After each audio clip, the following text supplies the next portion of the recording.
बिस्मिल्लाहिर्रहमानिर्रहीम। अस्सलाम वालेकुम। This is Sana Siddiqui. Today's topic is disadvantages of partnership. हमने पार्टनरशिप के एडवांटेजेस पढ़ लेते हैं, अब डिसएडवांटेजेस पढ़ेंगे। Number 1, unlimited liability.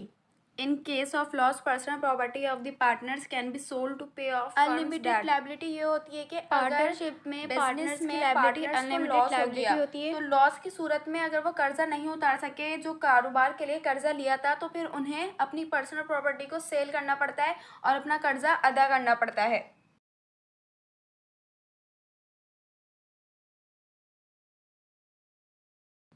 इसलिए पार्टनरशिप कारोबार के लिए अनलिमिटेड लायबिलिटी एक डिसएडवांटेज है, क्योंकि इसमें पार्टनर्स को अपनी पर्सनल प्रॉपर्टी का रिस्क लेना पड़ता है, फिर उन्हें सेल करनी पड़ती है कर्जा उतारने के लिए। Number 2, lack of continuity.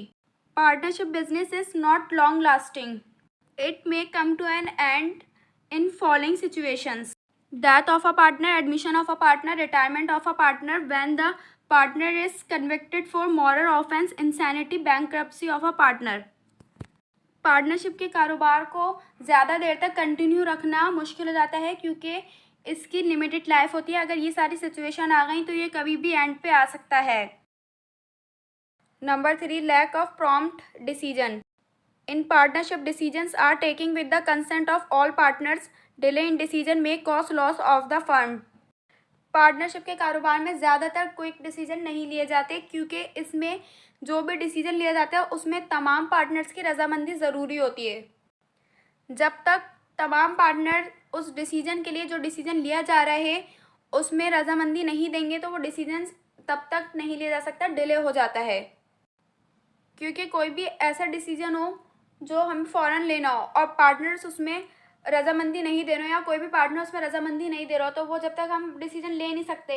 इसलिए डिसीजन का डिले हो जाना फर्म के लिए लॉस की वजह बन सकता है। Number 4, lack of secrecy. In case of misunderstanding and disputes among the partners, business secrets can be revealed. अगर पार्टनर्स के दरमियान कोई भी गलतफहमी हो गई या झगड़े हो गए तो उससे वो बिजनेस के जो राज होते हैं वो फाश कर सकते हैं।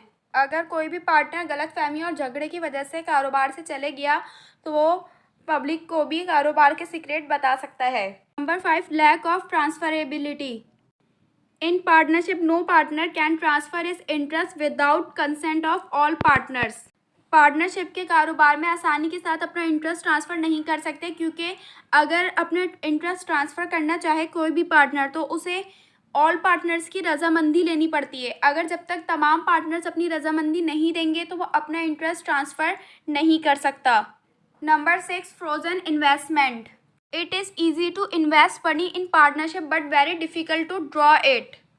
पार्टनरशिप के कारोबार में मनी को इन्वेस्टमेंट करना आसान होता है, लेकिन उसी पैसे को निकालना डिफ़िकल्ट है, मुश्किल है, क्योंकि तमाम पार्टनर्स की रजामंदी के साथ निकाल सकते हैं। Number 7, expansion problem. Partnership business में not be expanded due to limited number of partners, limited capital and unlimited liability. Partnership के कारोबार को जल्दी नहीं बढ़ा सकते, क्योंकि इसमें लिमिटेड नंबर ऑफ पार्टनर होते हैं, लिमिटेड कैपिटल होते हैं और अनलिमिटेड लायबिलिटी होती है। जब कारोबार में नंबर ऑफ पार्टनर्स लिमिटेड होंगे और लिमिटेड कैपिटल होगा और अनलिमिटेड लायबिलिटी होगी तो कोई भी कारोबार इतनी जल्दी नहीं बढ़ा सकते। अगर कर्जा ले लिया और पार्टनरशिप के कारोबार को बढ़ा लिया तो फिर पार्टनर्स की लायबिलिटी अनलिमिटेड लायबिलिटी होती है। अगर वो कर्जा पे नहीं कर पाए, अदा नहीं कर पाए, तो फिर उन्हें अपनी पर्सनल प्रॉपर्टी को सेल करना पड़ेगा और उस कर्जे को अदा करना पड़ेगा।